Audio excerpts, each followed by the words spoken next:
에베소서 6장입니다.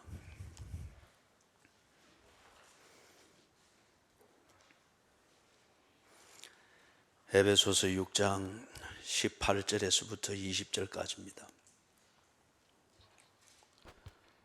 모든 기도와 간구를 하되 항상 성령 안에서 기도하고 이를 위하여 깨어 구하기를 항상 힘쓰며 여러 성도를 위하여 구하라.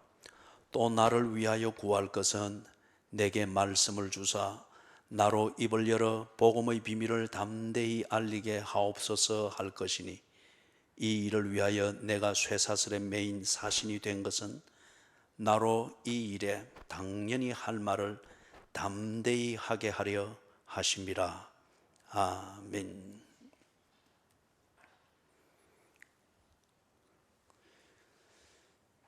하나님의 전신갑주, 마귀의 관계를 물리치기 위하여서, 그리고 흔들림이 없는 그리스도인의 삶을 살도록 하기 위하여서 하나님의 전신갑주를 입으라고 했습니다. 하나님의 전신갑주 그 자체는 어떤 운동력이 있거나 어떤 지능이 있거나 그렇지 않습니다. 그것은 도구입니다. 구원의 투구를 쓰고 의의 흉배를 붙이고 복음으로 예비한 신을 신고 진리의 허리띠를 띠고 믿음의 방패를 가졌지만은 이것을 사용하지 아니하면은 하나님의 전신갑주의 효력은 발휘될 수가 없습니다. 말 그대로 그는 고철 덩어리가 되겠지요. 이것을 써야 됩니다. 그 쓰는 힘이 무엇이냐? 그리고 이 힘, 이것을 사용하는 힘이 있을 때 그때에 비로소 하나님의 전신갑주는 승리를 목적으로 하는 전투력을 발휘할 수가 있습니다. 좋은 장비가 있어도 전투를 제대로 해내지 못하면 전쟁에서 지게 됩니다. 간단한 무기일지라도 이것으로 전투력을 발휘를 하면 전쟁에서 이길 수가 있습니다. 하나님의 전신갑주를 우리에게 주신 목적은 전투를 제대로 해서 전쟁에서 이기라는 겁니다. 마귀의 관계를 물리치는 것, 이것이 그리스도인이 일상의 삶을 정상적으로 사는 그 길이며, 그리스도인이 일상적인 삶을 그리스도인답게 정상적으로 사는 것, 이게 바로 승리의 삶입니다. 이라크 전쟁 당시에, 지금도 그러하지만은 이 게릴라전을 펴는 상대방들이 보면 이 부비 트랩이라 하기도 하고 아니면은 엄밀하게 폭탄을 설치를 해 놓죠. 그래서 거기서 뭔가를 건드리면은 이 가공할 만한 폭탄이 터져 버리는데, 뭐 어떤 때는 이 엄청난 위력을 가진 폭탄을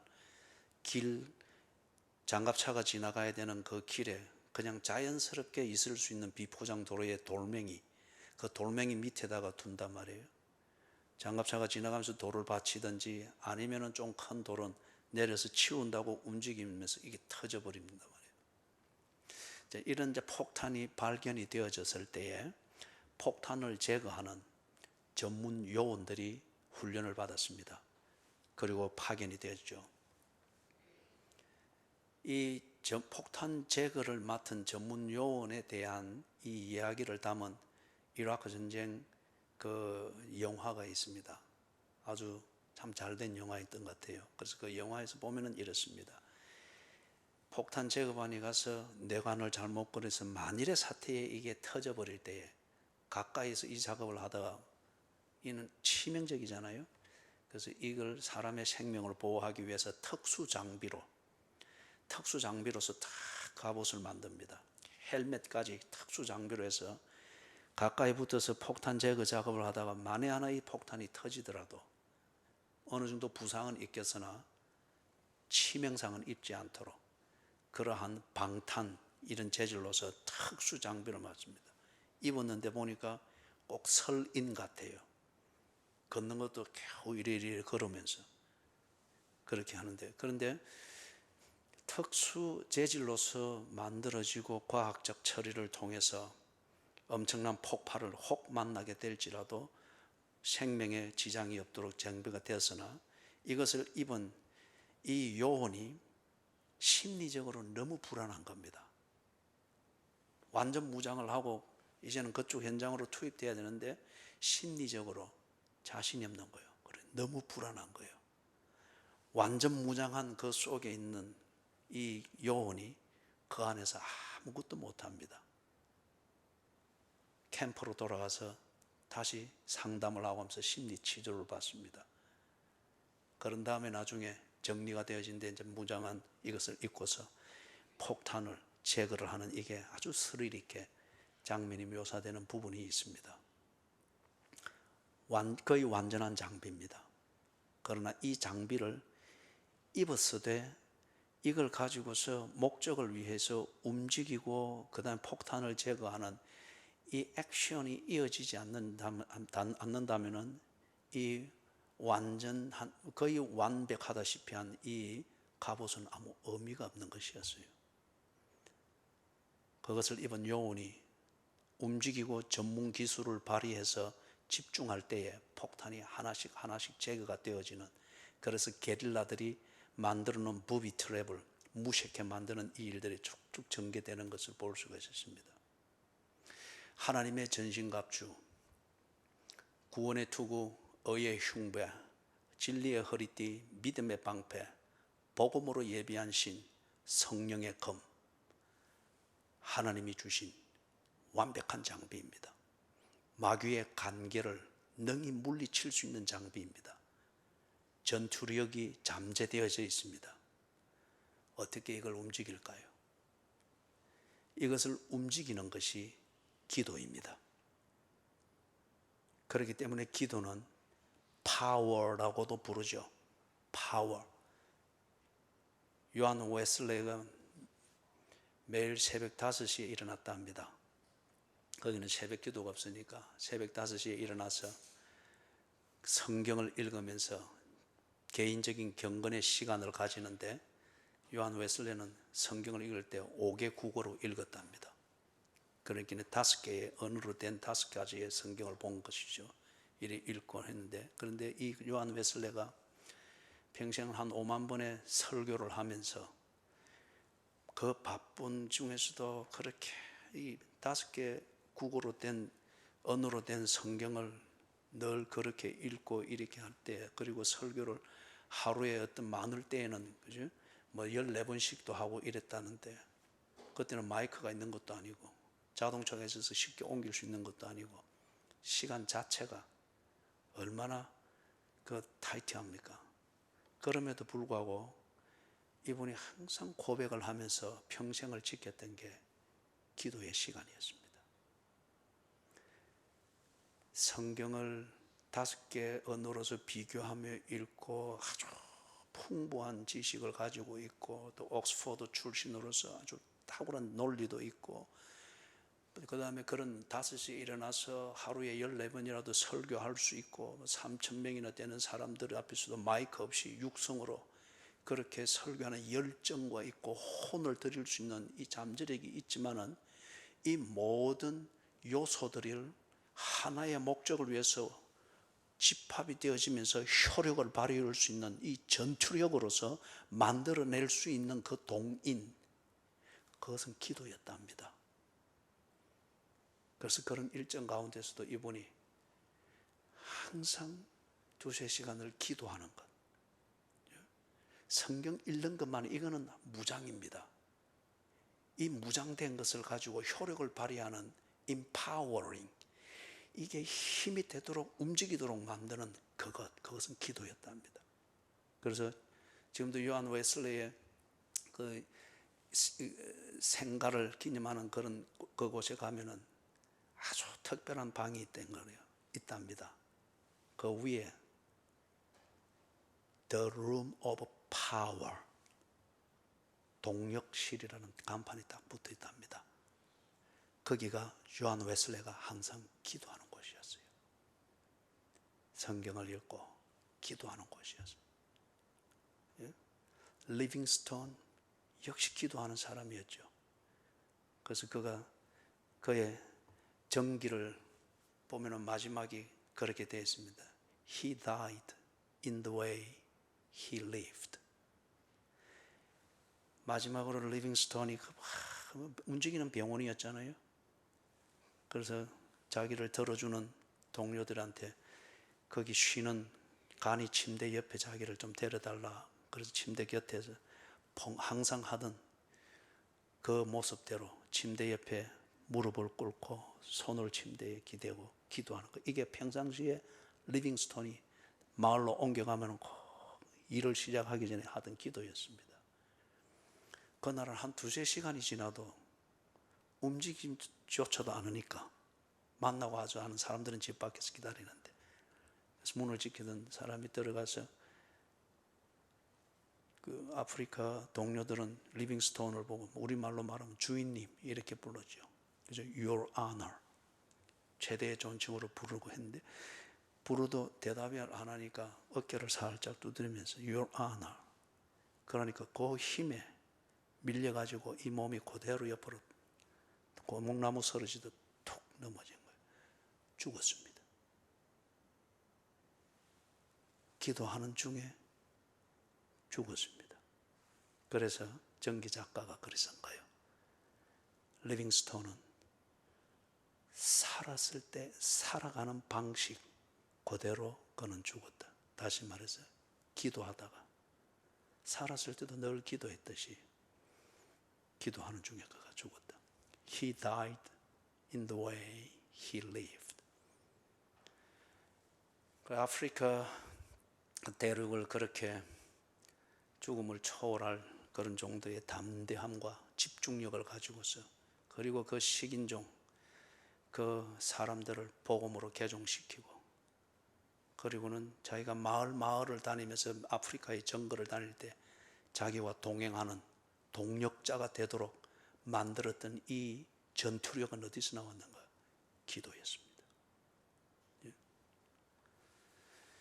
하나님의 전신갑주가 위대한 것이지만은 그러나 그것이 움직여야 하고 전투력으로 발휘가 되어야 됩니다. 그리고 전쟁에서 이기는 도구가 되어야 됩니다. 이것을 움직이는 힘은, 그리고 전투력을 발휘하게 만드는 것은 기도입니다. 그래서 18절, 19절, 20절에서 이 기도를 해야 되는 것에 대해서, 그리고 기도가 무엇이며 기도를 어떻게 해야 하며 기도는 무엇을 위해서 해야 되는가를 바울이 자세하게 얘기를 합니다. 모든 기도와 간구로, 기도가 여러 가지인 것처럼 여기게 만드는 그 표현입니다.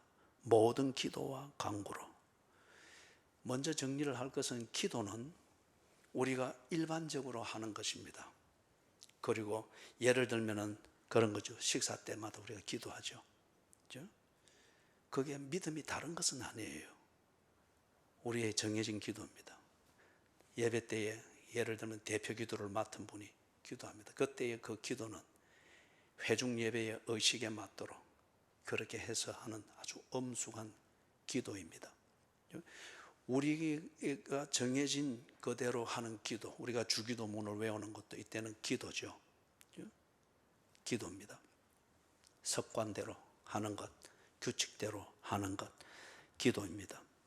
한편 여기 또 간구를 이야기를 합니다. 이 간구는 기도의 범주 안에 들어가 있습니다. 그런데 기도의 범주 안에 들어가 있는데 이것은 일반적인 기도가 아니고 이거는 개인적입니다. 특별히 개인의 필요가 있을 때 이 필요를 하나님께 아뢰고 이 필요에 대한 해답을 얻기 위해서 아주 개인적인 그러한 간구를 하나님께 할 수가 있죠. 그래서 이거는 시편에 보면은 이런 경우가 많이 나옵니다.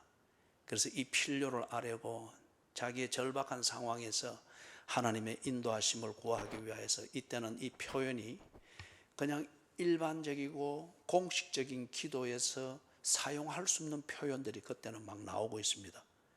하나님, 주무십니까? 깨어나소서. 때로는 명령하는 것 같습니다. 이 사정을 모르고 삼자가 들으면은 일어나소서. 우리와 함께 나가소서. 이게 사람이 삼자가 저 바깥에서 들으면 막 하나님을 혼내고 있는 것처럼 들리죠. 그런데 이거는 그 사람 개인에게 있어서는 그만큼 절박합니다. 하나님에 대한 절대 신뢰와 그리고 평상시 늘 만들어진 하나님과의 이 친밀감, 이 위에서 오늘 내가 겪고 있는 이 절박한 상황, 그리고 아주 절박한 이 처지와 문제를 두고 하나님께 개인적으로, 그때는 뭐 의식과 순서를 막 지킬 겨를이 없습니다. 그러니까 예를 들면 삭개오 같은 사람, 그리고 바디메오 소경과 같은 사람, 다 분위기에 이러면 안 된다라고 하지만 뛰쳐나와서 나사렛 예수여 나를 불쌍히 여기소서. 그런 간구. 때로는 여러분이 본인이 어떻게 더 이상 할 수 없는 그 절박함을 가지고, 그러나 하나님을 절대 신뢰하는 이 신뢰와 친밀감을 가지고 하나님 죽이든지 나를 죽이든지 아니면은 이 문제를 풀어주시든지 죽기를 각오하고 금식을 하기도 하고 그리하죠. 그죠? 때로는 어떤 이는 철야를 하기도 하고. 그게 간구입니다. 그렇기 때문에 기도 안에 간구가 들어 있습니다. 그래서 교회 대표 기도를 할 때 때로 장로님들이 그 발 좀 넣으세요. 예. 때로 장로님들이 기도를 하고 그리 할 때 때로는 본인이 평상시 교인들을 살폈던 거기서 아주 개인적으로 가지는 아픔이든지 어떤 영감을 가지고서 그 특별한 사안에 대해서 그렇게 기도하는 경우가 있죠. 주일날 회중 예배 때 대표 기도를 하면서 그렇게 특별, 그게 간구입니다. 그 안에서의 간구. 그래서 기도와 간구를 하되 일반적이고 우리가 몸에 배에 있는 대로 그렇게 규칙적으로 하는 것, 기도 시간에 올라가서 기도하지 뭐 어떻게 그렇게 하는 것, 그것도 중요하고 더불어서 절박한 문제가 있고 개인적인 문제가 있고 이럴 때에 하나님 앞에 인격적이고 개인적이고 절박함을 가지고 있는 그대로 하는 이 기도, 이것도 포함하고, 그런데 모든 기도와 간구라고 합니다. 그래서 우리가 기도하는 자리가 다양하고 기도하는 형식이 다양하고 기도하는 말이 다양하고 그렇죠. 그래서 예를 들면은 기도를 한다. 개인 기도가 있고 회중 기도가 있고 기도회에서 하는 기도가 있고 골방에서 하는 기도가 있고 어떤 이는 금식으로 하는 기도가 있고 규칙적으로 하는 기도가 있고 아니면은 기도문을 가지고서 그렇게 하는 기도가 있고 다양하게 있잖아요. 금식이 있고 뭐 또 하루 금식, 한 끼 금식, 철야 기도, 무슨 특별 새벽 기도, 기도의 다양성을 말합니다.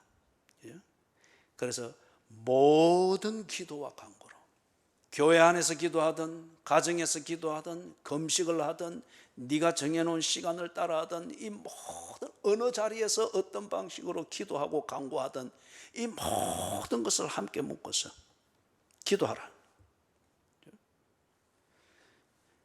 그런데 그게 항상 그렇게 기도하라고 합니다. 여기서 항상, 이게 원래의 언어에서는 카이로스, 이것이 어근이 되는 그 단어를 쓰고 있습니다. 이것의 기본 개념은 시간인데, 그런데 우리가 시간을 느끼는 것은 여러 가지가 있을 수가 있겠죠. 그래서 여기서 지금 항상이라고 하는, 이때는 이 시간을 느끼는 게 무엇을 가지고서 항상 느끼는가? 살아가면서 겪는 사건을 통했습니다. 저도 어느 때인가 이래 보니까 제 나이가 이제는 인식이 되더라고요. 거울을 보든지 아니면은 뭘 하면서 내게 일어나는 변화, 그것을 감지할 수 있는 사건, 이것을 볼 때 나의 카이로스, 이 시간이 감지가 되는 거예요. 자식이 뭔가 사건이 생겼다, 뭐 또는 우리 국가적으로는 이런 팬데믹, 코로나19 상황이 이게 있을 때에 참 세상이, 세월이 무상하다 느낄 수가 있어요. 그죠? 이 카이로스, 언제나 있는 이 시간, 이것을 느낄 수 있는 그 계기들이 여러 있습니다. 그런데 지금 여기서 쓰는 것은 on all occasions, 모든 경우에 있어서 기도하라고 합니다. 이런 사건 저런 사건, 이런 사건 저런 사건, 그 모든 경우에 있어서 기도하라. 이걸 지금 우리 표현에서 항상 기도하라, 그렇게 합니다. 교회 안에 있던 교회 밖에 있던 지금 이 상황에서 대리운전을 하고, 그죠? 대리운전을 하고 그럴 때 참 마음이 그래 아파요. 그래서 대리운전을 하고 하면 아무래도 이래 전염의 위험이 있고, 아니면은 전염병을 묻혀올 수 있는 숙주의, 자기도 모르게 숙주의 역할이 될 수 있는 위험도가 높기 때문에 집에서 쉬십시오. 이런 대화가 그리스도인으로서는, 그리고 회중 예배를 준비하는 목사나 교인의 입장에서는 참 힘든 대화지만은, 로마서 12장에 있는 말씀처럼 바울이 그 어려움을 표현할 때에 자기의 진심을 어떤 말로 표현을 했습니까? 하나님의 모든 자비하심으로 구원하노니. 그죠? 그와 같은 심정이에요.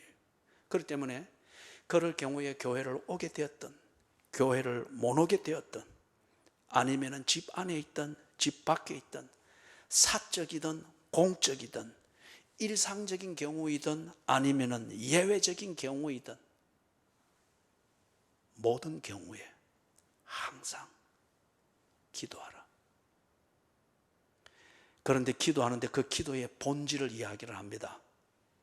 기독교에서 말하는 이 기도는 결코 종교적인 염불이 아닙니다. 모든 종교는 다 표현은 달리하지만은 기도라는 게 있습니다. 그런데 그것은 다 자신의 독백입니다. 그러니까 하면서 자기의 생각을 정리하고 심리를 정리를 하고, 그리고 뭔가 자기의 논리를 정리를 하는 마인드 컨트롤과 같은 것입니다. 모든 종교에서, 기독교를 뺀 모든 종교에서 하는 다양한 형식의 기도는 대화가 아닙니다. 독백입니다. 그렇기 때문에 그런 종교에서 하는 그런 기도의 행위를 집착하면 하면 할수록 자아가 단단해집니다. 그죠? 자아가 단단해집니다. 그건 대화가 아니기 때문에 그렇죠. 그런데 기독교에서 말하는 기도는 뭐냐? 성령 안에서 기도하고, 이게 기도의 본질입니다. 대화입니다.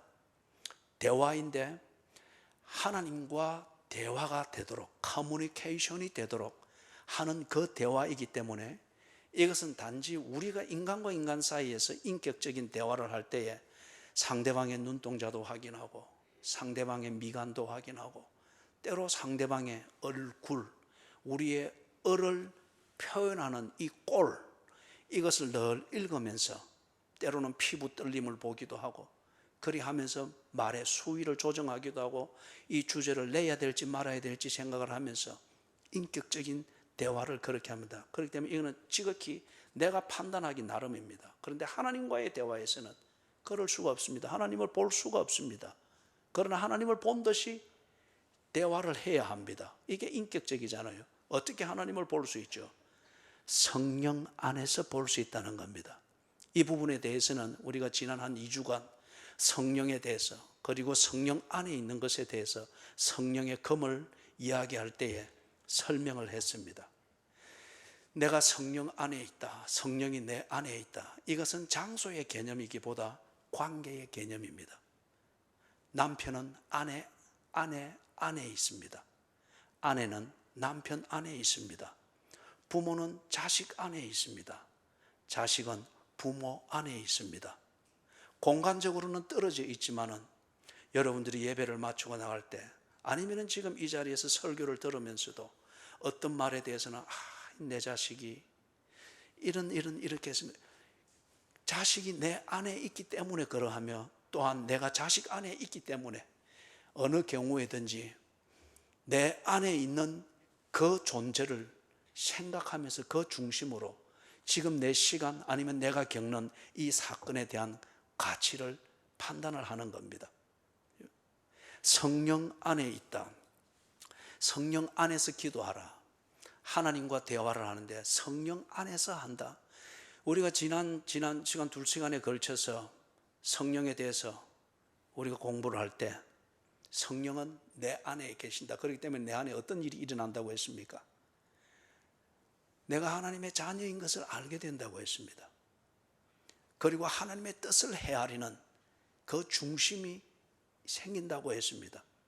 쉽게 말하면 하나님 중심, 하나님의 뜻을 우리에게 가르쳐주는 성경 중심, 그리고 하나님과 교제하는 것을 배우게 하고 순종하는 것을 준비시켜주는 교회 중심, 이 세 가지는 같이 가는 겁니다. 이것 중심을 딱 되도록 사고방식과 우리의 중심과 체질과 생활과 문화적 감각이 그렇게 되도록 하나님 중심, 성경 중심, 교회 중심, 하나님 중심이 내한테 때로 막연해질 때 성경을 통하여서 하나님의 뜻을 밝히 깨달아 알게 되어지고, 성경을 통하여서 깨달은 바가 구체적으로 어떻게 되어야 되는지, 어떻게 연습이 되어야 되는지는 모를 때 교회 이 생활을 통하여서 그것을 실천하고 경험을 하는 것을 통해서 확인을 하고 배우게 되는 거예요. 이 세 가지는 그렇기 때문에 같이 갑니다. 성령 안에서 기도하라. 내가 성령 안에 있다고 하는 이 증거, 하나님 중심, 성경 중심, 교회 중심이 되는 겁니다. 예를 들면 이런 겁니다. 조금 더 이해를 하기 위해서, 저는 한 남편으로서 제 아내 안에 있습니다. 저의 배우자 안에 있습니다. 예를 들면 그게 어떤 것인가, 늘 배우자 안에서 물리학적으로는 마주보고 대화를 할 수 없지만, 그러나 저는 언제나 제 아내와 의논하고 대화를 합니다. 어떤 경우인가 하면 이렇습니다.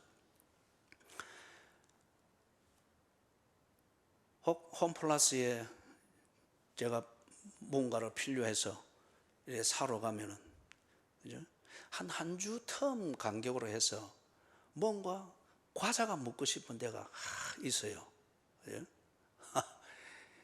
거기 행사, 그 과자 종류 행사 제품 놔두는 데를 제가 압니다.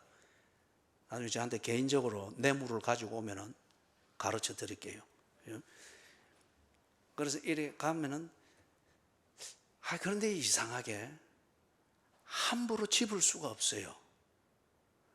왜냐하면은 언제나 영수장을 귀하게 챙기던 아내의 모습이 탁탁 떠오르기 때문에, 그렇기 때문에 행사 제품을 자꾸 찾으러 다니는 거예요.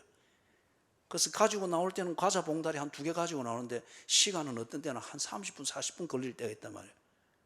이거 보면은 아내의 그 모습이, 또는 이걸 하면은 혹 아내가 실망할까, 이게 잠재가 되어져 있는 거예요. 그다음에 어디 뭐 선교지로 나가면은, 그래서 공항에서 비행기를 기다릴 때에 꼭 선물 가게를 이렇게 한 번씩 기웃거려 봅니다. 아내의 손가락에 맞는 게 없을까, 아니면 아내의 목에 걸면 좋은 게 없을까, 뭐 네팔이나 필리핀에 있은들 뭐가 있겠어요. 그냥 기분을 좋게 해줄 수 있는 그것을 생각하면서 이렇게 보는 거예요. 그래서 하나를 잡고 이렇게 볼 때에 그게 뭐 5불 6불 하는 것이지만은 아내가 좋아하는 것은 선물이 아니고 현금입니다. 그러면 분명히 어떤 그런 것을 이렇게 소포로 보내줬으면은 2 종류의 잔소리가 분명히 올 거단 말이에요. 소포값이 더 나갔네요. 그 다음에 왜 이런 것에 돈을 낭비해요? 그렇기 때문에 이 대화가 되기 때문에 저는 결코 안 사지요. 딱 보기만 보고 안 사지요. 저는 배우자 안에 있기 때문에 배우자와 언제나 대화를 합니다. 성령은 하나님의 뜻을 우리에게 가르쳐주고 하나님을 알게 하고 하나님을 보게 하는 겁니다. 내가 성령 안에 있다고 하는 것은 언제 어디서 무엇을 하든 하나님이 나를 기뻐하실까? 이것이 하나님께 옳은 것일까? 내가 이렇게 결정하는 것을 두고 하나님은 인정하실까? 이게 성령 안에서 기도하는 것입니다. 그것을 느끼고 그것을 생각하고 그것을 중심으로 하여서 생각의 주제를 잡기도 하고 생각의 줄을 잡기도 하고 내 행동을 결정하기도 하고 교회 가야 될지 말아야 될지 판단하고 결정하기도 하고, 그죠? 여론은 다 이렇더라도 그것에 휩쓸려서 적당히 움직이는 것 하나님이 기뻐하실까? 이 속에서도 하나님이 나를 부르는 그 음성은 무엇일까? 성령 안에서 기도하는 것입니다. 그렇기 때문에 데살로니가 전서에서 바울이 이야기했다면 쉬지 말고 기도하라. 이것은 현실이고 사실이고 실제라는 거예요. 이게 쉬지 않고 24시간 철야 기도해라 뭐라 이 말이 아니에요. 성령 안에서 기도하라, 바로 이것입니다. 그럴 때에 조급할 때에는 밤을 밝히고 나와서 때로는 기도할 자리를 찾으면서 탄식하여 간구하기도 하고, 때로 기도의 모임에 가서 기도하는 이 일을 통해서 정리하기도 하고, 언제나 내가 성령 안에서 하나님과 대화하는, 조금 전에 제가 배우자 안에 있는 내 모습을 이야기했듯이 그런 의미에서 성령 안에서 하나님과 대화하는 것, 이게 내게 나타나는 것은 하나님 중심, 성경 중심, 교회 중심의 사고방식과 그 스케줄 관리가 딱 되어지기 때문에 성령 안에서 모든 기도와 간구를 항상 하라. 어떤 경우가 되든, 어떤 사고를 당하든, 코로나19 바이러스 감염의 높은 이 상황일지라도, 이런 상황에서도 평상시에 하던 것과 똑같이 성령 안에서 기도하라. 모든 기도와 간구로 항상 그리하라. 그러면서 18절 하반절에서 이를 위하여 깨어서 항상 힘쓰라. 영어를 볼 수 있는 분들은 NIV 성경과 ESV, 이 성경 두 가지를 가지고서 대조를 하면서 보는데, NIV 성경에 번역되어 있는 영어 표현이 좀 더 원어에 가깝게 그렇게 번역이 되어져 있습니다. 여러분들이 그것을 참고를 하십시오. 그래서 여기서 이를 위하여, 이게 우리 표현에서는 좀 애매할 수 있습니다.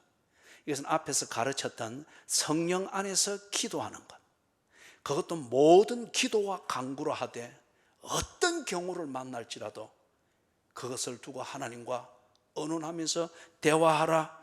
이것을 마음에 딱 품으라는 겁니다. 이것을 마음에 딱 품으라는 겁니다. 이런 위기의 상황에서는 이런 식으로 기도를 때우고, 평온할 때는 또 그런 식으로 기도를 때우고, 평온할 때 금식을 하면은 위기의 상황에서도 그게 간구함에 있어서 내한테 절박하다, 금식하라 이거예요. 그죠? 건강이 좋을 때 금식을 했으면은 건강이 나쁠 때에도 금식을 하는 것이 필요하면 금식을 해야 되는 거예요. 항상 on all occasions, 어느 경우에도 우리의 카이로스, 이 시간이 그냥 저절로 흘러가는 것이 아니잖아요. 사건의 연속을 일으키면서, 그리고 우리가 그 사건을 겪어나가면서 카이로스, 이 시간이라고 하는 것에서 우리의 삶을 만들어가는 거잖아요. 그렇기 때문에 어떤 경우를 만날지라도 성령 안에서 모든 기도와 간구를 하라. 이걸 마음에 딱 새기라는 거예요. 이게 이를 위하여. 그 다음에 항상 깨어있으라. Be alert. NIV에서는 그 단어를 씁니다. 항상 경각심을 가져라. 네가 그것을 잊지 아니하도록, 그 의미에서 항상 깨어있으라. 여기 지금 18절 하반절에서 말하는 이 항상은 순수하게 카이로스, 시간의 개념입니다. 사건으로 경험되어지고 확인되어지는 그런 의미에서의 항상이 아니고, 이것은 하루하루 순간순간 이어지는 그 개념입니다. 그러면서 힘쓰라고 했는데, 여기서 힘쓰라, 이것은 영어 표현이, 영어 번역이 조금 더 잘 되어 있습니다. 힘쓰는데 무엇을 위해서 힘쓰는가? 그것은 그 뒤에 나오는 것. 여러 성도들을 위해서 기도하는 것, 이것을 위해서 힘쓰라는 거예요. 기도의 본질이 이렇고, 모든 매사에 기도하는 것, 하나님과 대화하는 것, 그럴 때 네가 전투력을 가질 수 있고 이기는 삶을 살 수 있다. 즉 성도다운 기본의 삶을 지켜나갈 수가 있다. 이것을 네가 꼭 마음에 새겨라. 그러나 이주의자가 되어지지 말아라. 너를 위해서 그렇게 기도하듯 너와 같은 하나님의 전신 갑주를 입고 그리스도인의 삶을 살아야 될 All Lord's people, 모든 주의 백성들을 위해서 기도하라. 모든 주의 백성들을 위해서 기도하라. 여기서 여러 성도들은 누구는 되고 누구는 안 되고 이것이 아니고 원래의 의미는 모든 주의 백성들입니다. 주님께서 한국에 있는 교인들에게만 하나님의 전신갑주를 줬겠어요? 아니면 주님께서 금식하는 사람들에게만 전신갑주를 줬겠어요? 아니에요. 주의 백성들 모두에게 주셨습니다. 문제는 어떤 사람은 그것을 가지고 전투력을 만들고 어떤 사람은 전투력이 없이는 오히려 하나님의 전신갑주가 자기에는 장애물이 되는 거예요. 기도하느냐 안 하느냐 이 차이입니다. 그렇기 때문에 모든 주의 백성들을 위해서 기도하라. 그들이 무장한 하나님의 전신갑주를 가지고 전투력을 발휘해서 이 팬데믹 상황에서도, 이 코로나19 상황에서도 그리스도인답게 처신할 수 있도록 저들을 위하여 기도하라. 너를 위해서 기도하듯 저들을 위하여 기도하라. 네가 너를 위하여서 기도와 간구를 하듯 저들을 위하여서 기도와 간구를 하라. 네가 너를 위해서 성령 안에서 기도하듯 성령 안에서 저들을 생각하며 그들이 성령 안에서 하나님께 기도할 수 있도록 하나님께 기도하라. 사랑하는 여러분, 정말 이 상황에서 우리가 주의 백성들을 위해서 기도해야 합니다. 이 코로나19 이 상황이 제법 길게 끌다가 결국에는 지나가겠죠. 지나가는 것은 가고 나면 끝입니다. 그러나 견딘 뒤에 남아있는 우리가 문제입니다. 특히 그리스도인들과 교인들. 제가 가장 크게 염려하는 것은, 가장 큰 피해는 교회 중심의 삶에 대한 한국교회 교인들의 사고방식과 그동안 잘 배워왔던 전통과 문화가 상당히 혼돈을 겪게 될 것이라는 이 염려입니다. 회중 예배 중심으로 늘 주일을 그렇게 준비하던가, 성경 공부를 위해서 늘 교회 중심으로서 그렇게 생활을 하던가, 기도 모임 정말 소중하게 여겼고 감각처럼 배에 있었습니다. 성도의 교제, 신방하고 속으로 모이고 구역 모임하고 나눈 그런 것 같으면 모여서 차도 마시고 속으로 미팅도 하고 그걸 통해서 교제를 만들어가면서 서로 돕고 사랑과 선행을 격려하는 이 아름다운 성도의 교제를 하고, 그리고 교회를 통해서 봉사를 배우고 봉사를 실천하고, 교회에서 하는 이 모든 것은 훈련이고 연습입니다. 여기서 하는 봉사, 그것을 통하여서 가정에서 사회에서 나가서 그렇게 하는 준비를 여기서 시키는 거예요. 이걸 한국 교회가 또는 세계 모든 교회들이 이걸 정말 잘 해왔습니다. 그런데 지금 이 코로나19 상황이 한 몇 개월 지나가면서 다른 대안들을 마련했죠. 요즘은 차 안에 앉아서 그냥 주차장에서 차 대놓고 이렇게 예배를 드리기도 하고, 그게 이 상황에서는 대안이 될 수가 있겠으나 대안은 말 그대로 대안으로 끝나야 됩니다. 대안이 주체를 대체하게 되어질 때에 이거는 정말 본질이 흐려질 수가 있는 거죠. 이 상황이 지나가게 되었을 때 주일 예배 드리러 간다, 이게 상당히 아주 우습게 여겨질 수 있는 사람들도 대단히 많을 거예요. 성경 공부하러 교회 간다, 이게 한 몇 개월 그것에 거리를 두고 온 바람에 그게 아주 낯설게 여겨질 경우가 많을 겁니다. 교회 중심의 이 생활, 이 다양한 것으로 이루어지던 이 교회 중심의 생활, 이걸 가지고서 한국교회 교인들이 참 자기 스케줄을, 한 주 스케줄을 자연스럽게 그렇게 관리해 왔습니다. 그죠? 그런데 이게 몇 개월 지난 뒤에 과연 이게 가능할까?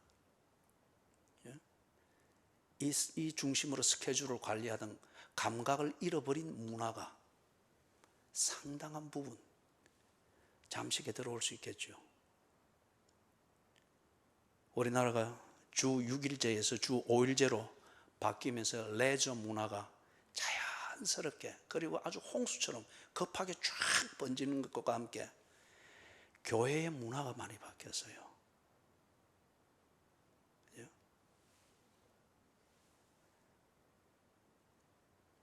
목사들과 장로들도 친교 목적이다 하는 이 명분을 내세워서 토요일날 야유회를 가고 토요일날 체육대회를 하는 것, 정말 이거는 개탄스러운 노릇입니다. 좀 더 크게 보는 것 같으면, 그죠? 우리 이거 잘못하면 또 격길로 가게 되어지니까, 문제는 주의 백성들을 위하여서, 모든 주의 백성들을 위하여서 기도해야 합니다. 나를 위해서 기도하듯 그렇게 기도해야 합니다. 나를 위해서 성령 안에서 기도하듯 진정 하나님이 기뻐하시는 그 뜻을 추구하면서 한국교회를 위해서 기도해야 합니다. 19절 20절에서 바울이 그 다음 기도 제목, 기도를 또 부탁을 합니다. 나를 위해서 기도해달라. 일반적으로 보는 것 같으면 여러분들을 목양하고 있는 목회자를 위해서 기도해달라는 거예요. 그게 그만큼 중요하다는 겁니다. 바울이 목회자의 입장에서 두 가지의 문제를 두고서 자기를 위해서 기도해달라고 했습니다. 첫 번째 것은 내게 말씀을 주시도록 기도해 주십시오. 이때 말하는 말씀, 이것은 원래 원어로 된 성경에 보면 로고스입니다. 디모데후서 3장 16절에서 나오는, 거기 나오는 모든 성경은 하는, 그때 말하는 성경은 그라페입니다. 기록된 책을 말합니다. 기록된 책의 내용입니다. 그런데 이 책의 내용이 의미를 전달하고 있잖아요. 소위 말해서 진리를 전달하고 있잖아요. 그게 로고스입니다. 그렇기 때문에 예수를 로고스라고 하는 겁니다. 예수는 기록된 성경, 선지자들이 예언한 그 모든 예언으로서 우리에게 전달했던 그 의미의 완전함과 완전한 실체로서 예수께서 나타나셨고 행하셨기 때문에 그를 가리켜 로고스라고 하는 거예요. 완전체의 로고스. 로고스는 하나님의 말씀의 의미를 말합니다. 진리라고 말하는 그 의미를 말합니다. 이게 기록되어진 책을 통하여서, 구약시대 때는 선지자들의 그 사역을 통하여서 이 의미가 전달이 되었죠. 지금은 우리가 읽는 이 책을 통하여서 이 의미, 하나님의 약속, 뜻, 소위 말해서 진리라고 하는 것이 우리에게 전달이 되어집니다. 그래서 지난주에 말했던 대로 성경을 읽고 듣고 연구하고 묵상하고 외우고 이 글 앞에 기록되어진 이 책을 연구하고 공부하지 않는 이상 로고스를 여러분이 알 수가 없습니다. 로고스를 모르는 채 이 글 앞에 대해서 이것에 관련된 무궁무진한 지식이 많죠. 그것만 알고 있을 때에 건방진 학자가 됩니다. 그리고 하나님을 자기의 논리 안에 가두려고 하고 과학 안에 가두려고 합니다. 이 글 앞에 기록된 이 책은 우리에게 로고스를 전달하기 위함이에요. 하나님의 진리, 하나님의 뜻, 하나님의 말씀, 이란 말하는 그 의미를 우리에게 전달하는 거죠.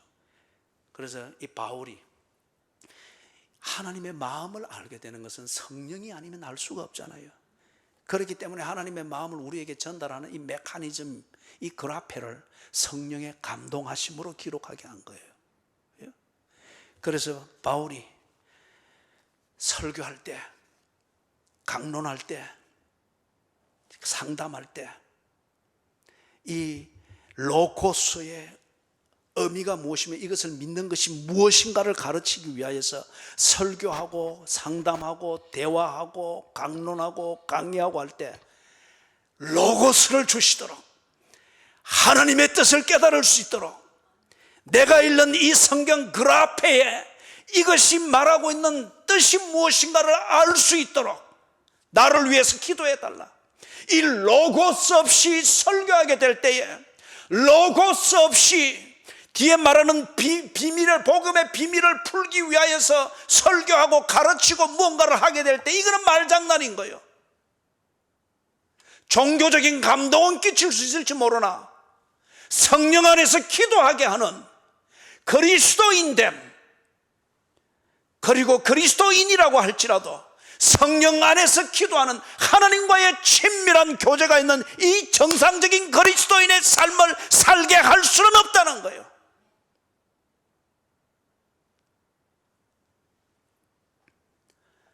예수가 구세주이시다, 로고스죠. 십자가의 죽으심은 죄인을 구원하기 위하여 예수가 대속물이 된 것이다, 로고스죠. 그것의 의미이며 그것의 뜻이고 진리입니다. 그런데 이것을 로마에 있는 사람들, 그리고 로마에 있는 유대인들이 들을 때 그들에게는 이게 낯선 거예요. 지금 여러분들도 제가 로고스를 가지고 설명을 하고 이 로고스의 의미가 무엇이며 여러분에게 어떤 의미가 있는가를 두고서 설명을 하고 있는 것은, 첫 번째, 여러분들은 이 로고스에 대해서 낯설 수가 있습니다. 기도하라, 논리적으로 무엇으로 다 이해는 됩니다. 그러나 그 의미를 모릅니다. 성령 안에서 기도하라. 성령은 어디 있지? 성령은 무엇이지? 성령 안에 있다고 하는 것은 무엇이지? 기도면 기도지, 성령 안에 있는 것은 또 무엇이지? 이 로고스가 어떤 얘기는 문법적으로 상당히 낯섭니다.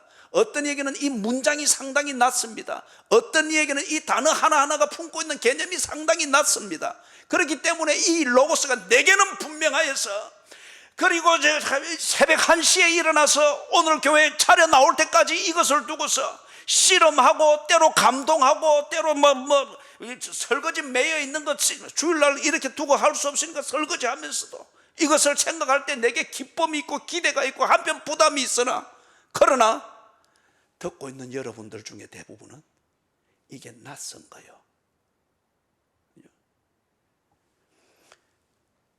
이게 어떤 의미며 이게 왜 그러한가를 푸는 겁니다.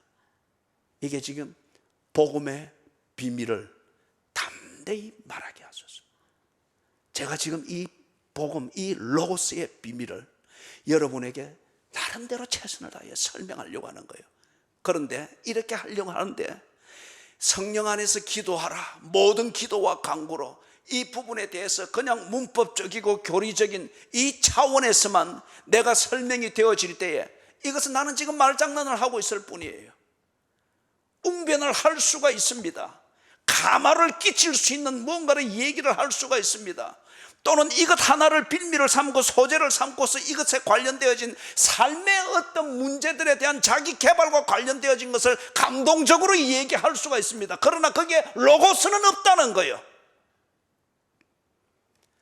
예를 들면은 신천지가 그렇죠.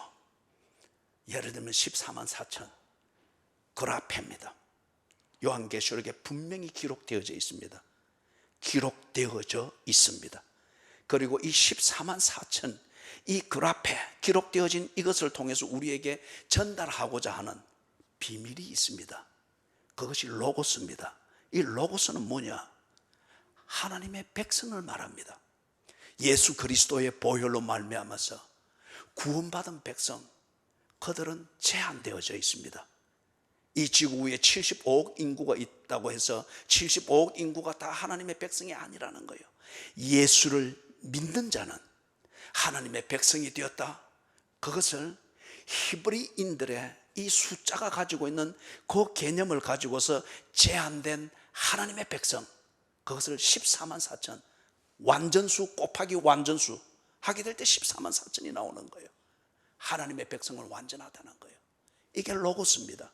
그런데 이걸 가지고서 이 글 앞에 14만 4천 기록되어진 이걸 가지고 이만희, 그리고 이만희가 가르치고 주입해놓은 이 신천지의 이 교리의 틀은 나름대로 그 비밀을 풀어서 사람들을 세뇌시켰습니다. 그리고 많은 사람들이 지금 31만입니까? 세뇌되어서 14만 4천에 들어가 있다고 하는 이것 때문에 그들이 나오는 것을 죄스럽게 생각하고 어떻게든지 남아있는 가족들을 14만 4천 안에 넣고자 하는 순진한 그 희생정신을 가지고 묶여 있습니다. 왜 그렇습니까? 로고스는 없습니다. 14만 4천이라는 글 앞에 기록되어진 이 근거를 가지고서 자기들의 교리를 넣어가지고 비밀을 풀었다라고 말하는 거예요. 그리고 사람들은 이 비밀을 그들 논리의 틀 안에 들어가면 논리적이니까 비밀이 풀렸다라고 해서 나름대로 기뻐하며 풀려진 그 내용을 보니까 굉장히 무서운 거죠. 여기서 나가면 끝나는 거죠. 그렇기 때문에 바울이 기도한 거예요. 나를 위해서 기도해달라.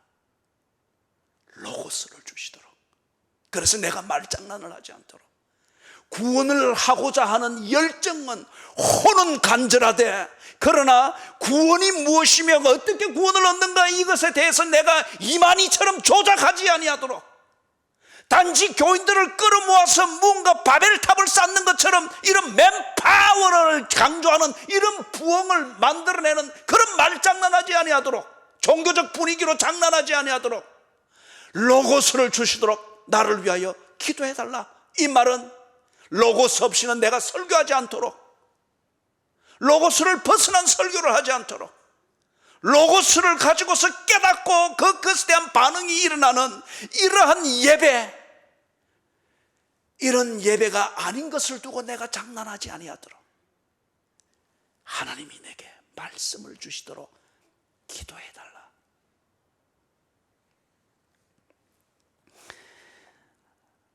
사랑하는 여러분, 바울이 자기 사족을 좀 거기에 잠깐 붙이고 있습니다. 이 일을 위하여 내가 쇠사슬에 매인 사신이 되었다. 이 사족은 자신의 처지를 각인시키기 위함이 아니었고 왜 내게 이 문제가 절체절명으로 중요한 문제인가를 그들로 하여금 알게 하기 위해서입니다.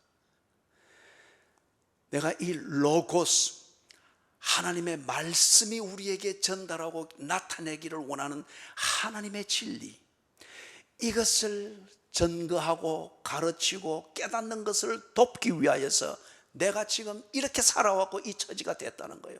그렇기 때문에 내게 이 로고스, 하나님의 말씀이 품고 있는 이 진리를 말하고 가르치는 것이 없다고 하면 나는 아무것도 아니다는 것이죠. 그러면서 자기 자신이 지금 어떤 처지랍니까? 이 일을 위하여 내가 쇠사슬에 매인 사신이 됐다. 에베소서는 로마에 감금되어 있는 상태에서 썼습니다. 로마에 1차 감금될 때 바울은 일종의 가택 연금과 같았습니다. 물론 로마 군인의 감시를 받으면서 자유는 제한됐죠. 그렇기 때문에 거기서 이 편지를 썼습니다. 직접 썼던, 대피를 하게 했던 이 편지를 썼습니다. 그래서 죄수 신분이 되어 있는 자기 자신을 가리켜서 지금 쇠사슬에 매인 사신이다. 이 사신은 ambassador, 대사를 말하죠. 대사는 한 국가를 대표합니다. 그리고 대사로 파견되어 있는 그곳에서 자기를 파송한 그 국가에 옛날 같으면 그 왕의 위엄을 전하고 신분을 전하고 왕에 대해서 이쪽에서 주는 그것을 전달하고 그 국가의 채신을 대신합니다.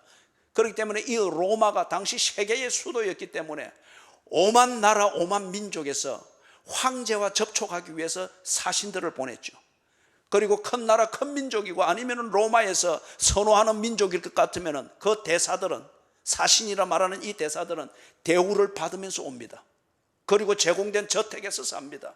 그리고 황제가 아니면 귀족이 밤마다 여는 그 연회, 이 파티에서 대우를 받으면서 즐거이 지내고 자유를 누립니다. 그런데 지금 바울은 쇠사슬의 메인 사신이라고 합니다. 그는 누구를 대표하는 사신인가?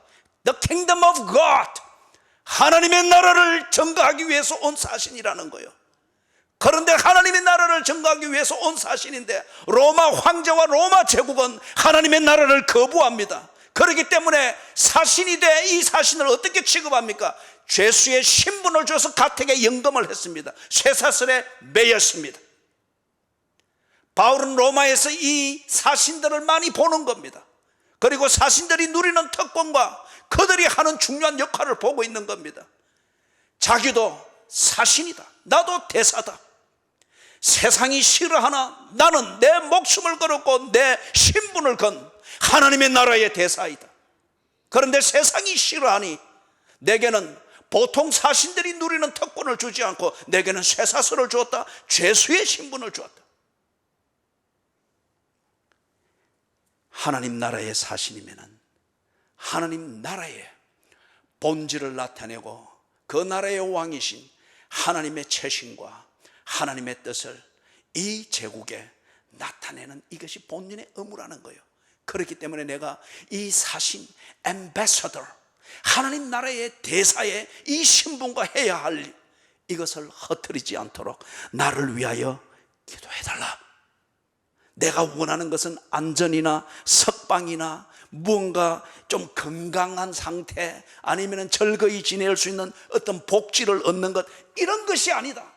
하나님 나라의 사신으로서 내가 해야 될 것은 내 건강을 챙기는 것이 아니고 하나님 나라, 이것을 이 제국에 바로 나타내고 그 나라의 왕이신 하나님을 이 나라에 바로 나타내는 것이다. 이것을 할 수 있는 것, 그것은 내 건강이 우선이 아니라 로고스, 하나님의 말씀이다. 그러니 이것을 위하여 기도해달라. 내가 건강과 막연한 자유에 대한 갈구 때문에 이것을 흐리지 아니하도록 나를 위하여 기도해달라. 바울이 그들에게 부탁한 기도 내용 두 번째 것, 19절 20절에서 반복되는 것을 볼 수가 있습니다. 담대하게 알리게 하옵소서. 19절에서 그리 말하죠. 그리고 20절에서 나로 이 일에 당연히 할 말을 담대히 하게 하려 하십니다. 기도를 부탁했던 두 번째 문제는 담대할 수 있도록 기도해달라. 담대할 수 있도록 기도해달라. 왜 이 기도가 그렇게 절박합니까? 그리고 이거는 막연한 추상이 아니고 바울에게 있어서는 이건 지금 지극하게 실제적입니다. 사슬의 메인 사신이다. 다시 말해서 죄수입니다. 모든 것이 따라오는 일상은 고통입니다. 고난입니다. 심리적으로는 자괴감이 들 수가 있고 discouragement, 시절과 좌절에 빠질 수 있는 그러한 일상의 환경입니다. 그래서 움츠리거나 소심해지거나 자신감을 잃거나 아니면 다른 것을 위하여서 타협적이 될 수 있는 이런 조건입니다. 쉽게 그렇게 될 수 있는 것이죠. 그런데 바울이 정신을 바짝 차리는 거죠. 하나님 나라의 사신으로서 그가 말해야 되는 것은 로고스, 그 나라의 왕이신 하나님의 마음과 뜻을 담은 그 말을 해야 되는 것입니다.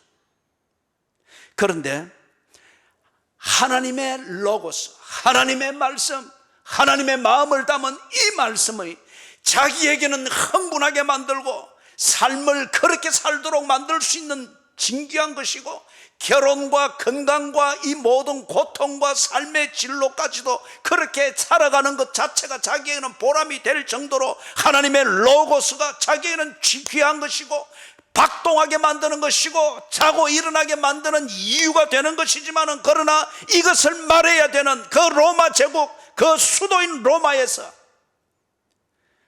이 로고스를 돕는 로마인들에게는 지극히 낯선, 그리고 지극히 생소하고 비현실적인 한 종교로 들릴 수밖에 없는 거예요.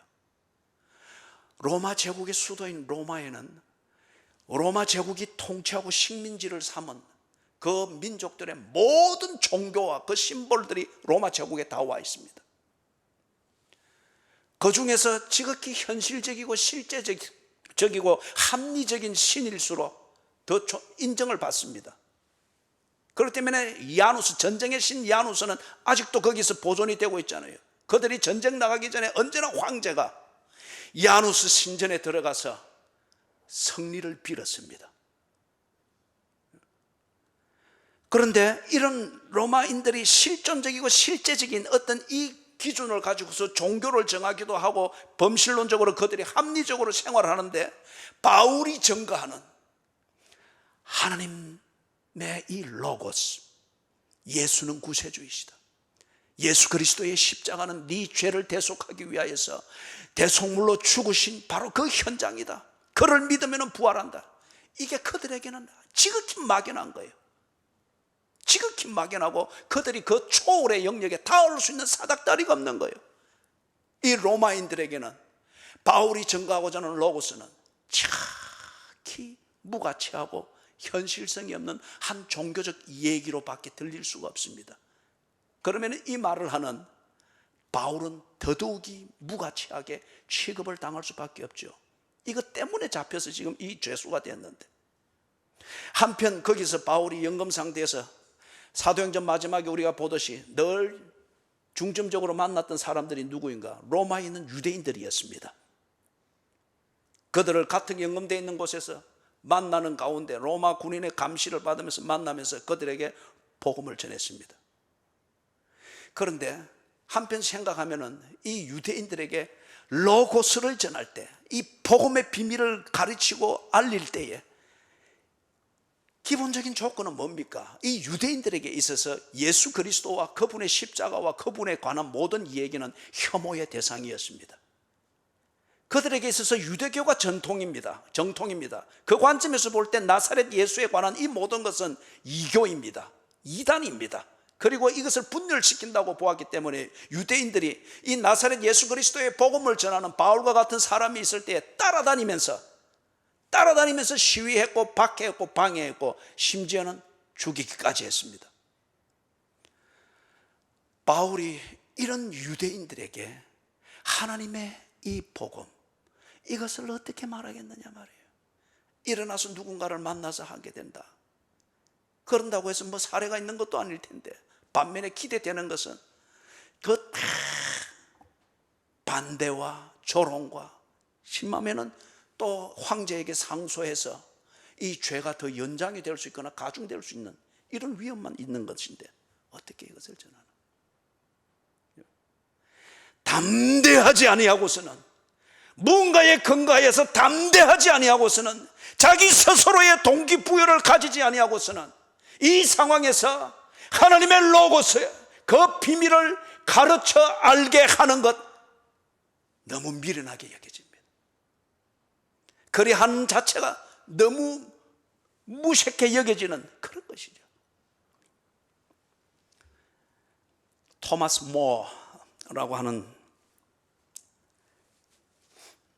작가이기도 하고 철인이기도 하죠. 혹시 친숙한 분이 있겠죠. 이분이 왕이 바뀔 때에 그 왕에 대한 충성을 맹세하지 않았습니다. 그 충성을 맹세하고 하는 이거는 의례적인 거예요. 의식에 섰다, 그렇게 모두가 선사하듯이 그렇게 하는. 그런데 이 토마스 모어, 이 사람은 그걸 거부했습니다. 그리고 감옥에 갇혔습니다. 그런데 그 딸이 너무 답답한 거예요. 아버지, 이거는 아버지 개인적 의지하고 상관없습니다. 그냥 한마디만 하세요. 그리고 가족에게로 돌아오세요. 저는 아버지가 곁에 있는 게 원합니다. 우리 가족은 아버지가 여기 있는 것 이해할 수가 없습니다.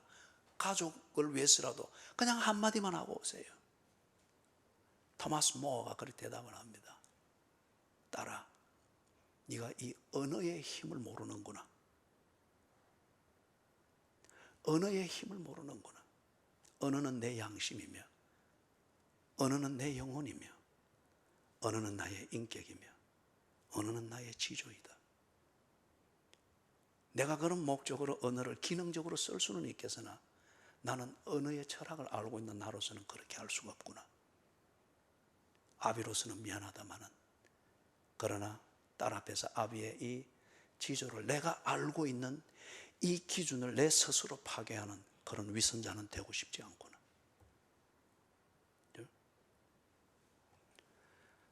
이 담대함, 자기가 가지고 있는 한 언어 철학에 근거해서도 이 담대함을 가지고 토마스 모가 그것을 지경을 견뎌냈습니다. 바울에게 이 담대함의 근거가 필요한 거예요. 거기서 합리화시킬 수 있는 것, 로마인들이 좋아할 수 있는 한 종교로서 기독교의 이 모를 깎고 저 모를 깎고 제 십자가를 지고 오라 하는 이것을 좀 슬쩍 바꾸고 하면은 금욕주의적인 좋은 어떤 그런 수련의 도구가 될 수 있고 이렇게 할 수 있는 것. 유대인으로서는 그렇게 해서 우리가 하나 되어져서 얼마든지 화목을 만드는 것, 이 모를 깎고 저 모를 깎고 여기 있는 것 저기 있는 것 순서만 조금 바꾸면 얼마든지 서로 누이 좋고 매부 좋은 어떤 소위 말해서 뭐 화목을 이루는 거 얼마든지 할 수 있는 거잖아요. 그러면 모든 것이 쉬워질 수 있고, 어쩌면 가석방 쉽게 될 수가 있고, 어쩌면 유대인들의 추천을 받아서 로마 황제로부터 꼭 유대인 통치를 위해서 꼭 없어서는 안 될 사람으로 인정을 받으면서 뭔가 새로운 역할을 받을 수도 있는 거잖아요. 외형은 여전히 복음을 증거하는 사람으로서 오히려 그런 제도권 안에서 이제 보면은 신분 상승되었으니까 더 영향력 있는 그런 뭔가 복음 전도자의 신분을 가질 수는 있겠죠. 모경이 그래했던 바울이 로고스를 알고 믿고 있습니다.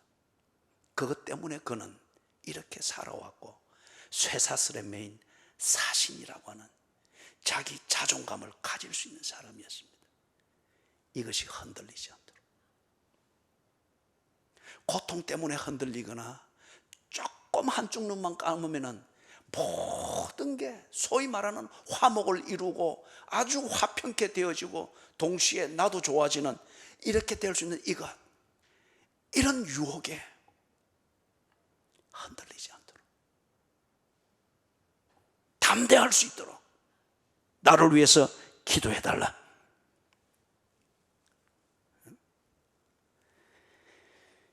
바울이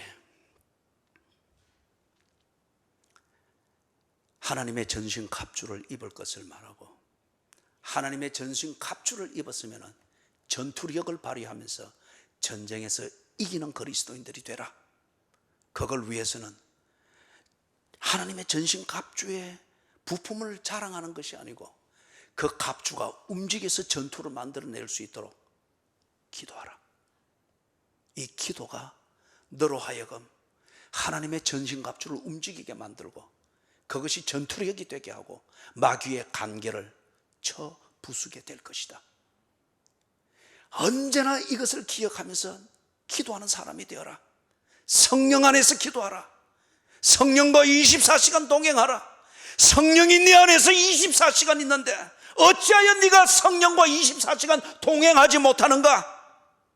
그것은 네 논리며 네 성향이며 네가 성령을 무시하기 때문에 그렇지 않느냐? 네가 네 아내 안에 있고 아내가 네 남편 안에 있고 부모가 자식 안에 있고 자식이 부모 안에 있는 이 일상을 어디에 있든지 살아가는 것 같으면 왜 똑같은 원리에서 성령 안에 있는 것을 너는 하지 못하는가? 불신이거나 완고함이거나 죄악에 중독되지 않는 이상 그럴 일은 없다는 거예요.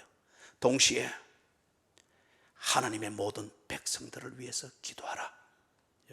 저들 또한 하나님의 전신갑주를 입었으니 전투력을 발휘해야 하느니라.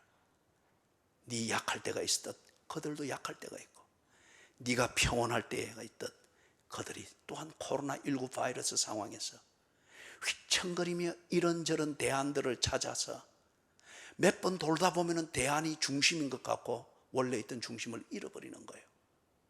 그들을 위해서 기도하라. 그 다음에 더불어 이것을 가르치고 있는 나 목회자 바울을 위해서 기도하라.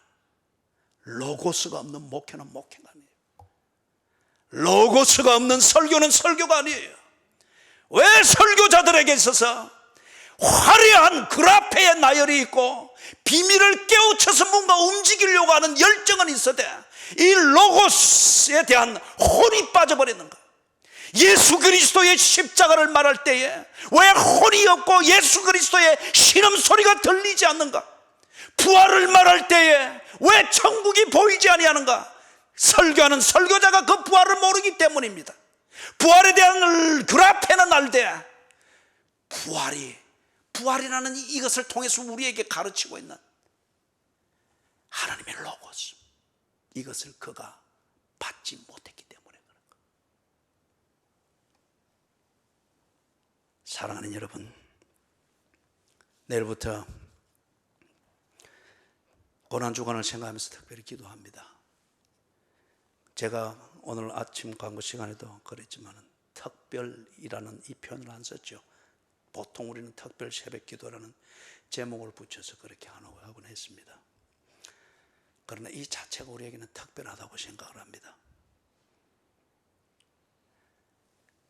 이 자리에 나오게 되든 못 나오게 되든 기도하십시오. 먼저 여러분 자신을 위해서 기도하십시오. 코로나19 상황에서 정말 조심하시고 건강하십시오. 그러나 너무 몸살이다가 코로나19 상황에 노예는 되지 마십시오. 그러면 이 코로나19 상황 지나가고 난 뒤에 당신은 버려진 고아가 됩니다. 이런 상황이든 다른 상황이든 한결같이 성령 안에서 기도하십시오. 모든 기도와 간구로 기도하십시오. 교회 안에서 기도하든 교회 밖에서 기도하든 사적이든 공적이든 기도하십시오. 이 나라를 위해서 기도하십시오. 이 나라의 교회를 위해서 기도하십시오. 이런저런 헛된 소리를 해서 무슨 합리화하고 대안을 잡고 여기에 너무 귀를 기울이지 마시고 성령 안에서 기도하십시오. 하나님 중심, 교회 중심, 성경 중심. 늘 그 중심에서 하나님 앞에서 그리스도인으로서 마땅한 처신이 뭔가를 생각하면서 하나님과 대화하십시오. 그리고 여러분을 목양하고 있는 이 목사를 위하여서 기도하십시오. 예를 들면 이 코로나19 상황에서 저의 제1의 관심은 물론 여러분의 건강하기를 바라는 것, 그러나 이거는 내가 할 수 있는 일이 아닙니다. 목양자로서의 제1의 중심은 여러분이 하나님 중심, 성경 중심, 교회 중심을 잊지 않고 더욱더 이런 상황에서 그 중심으로 여러분의 처신을 생각할 줄 아는 사람이 되도록 돕는 겁니다. 우리가 사회적 거리를 두기를 주제로 해서 하는 이 정부의 시책과 이 지역 사회와 협력하는 것에 상식 수준 이상으로 잘하고 있습니다. 잘하고 있습니다. 이것은 우리가 사회를 위해서 해줄 수 있는 것이고 사회와 협력할 수 있는 것입니다. 그러나 이런 중에도 성령 안에서 기도하는 것, 이런 중에도 예배를 드리는 것, 이런 중에도 성도의 삶을 사는 이 훈련을 하고 관리를 해주는 것, 이것은 사회가 해줄 수 없습니다. 이것은 국가가 해줄 수 없습니다. 이것은 헌법이 해줄 수 없습니다. 이것은 교회가 해야 됩니다. 이 일을 위하여 부름받은 목회자가 이것을 해야 됩니다. 이걸 위하여서 불법이라고 해서 잡혀가야 된다고 하면 대가를 치러야죠. 만약에 지금 긴급조치 상황이든지 비상계엄이 내렸다고 하면 우리는 이 문을 닫아야 됩니다. 이것이 협력하는 것입니다. 그러나 그렇지 아니하면서 기본적으로는 자율이 있습니다. 그런데 왜 여러분들이 너무 사회적 거리를 또는 그것에 협력하는 것이 중심이 점점 이것을 중심으로 옮겨오느냐 이거예요. 사회를 위해서 할 수 있는 것은 해야 합니다. 그러나 사회가 해줄 수 없는 것, 우리가 지켜야 되는 것, 이것은 우리가 지켜야 됩니다. 이 부분에 대해서 바울이 쇠사슬에 묶이듯 사회가 우리를 쇠사슬에 맨다고 하면 묶여야 됩니다. 이 리더십은 목회자가 발휘를 해야 됩니다. 저를 위해서 기도하십시오. 하나님이 내게 말씀을 주시도록 로고스를 교인들에게 가르치고 로고스에 근거해서 이 상황에서도 교인들을 평온하게 그리고 하나님 중심, 성경 중심, 교회 중심으로 목양하고 가르칠 수 있는 그 목양의 능력을 주시도록 기도하십시오. 사랑하는 하나님 아버지,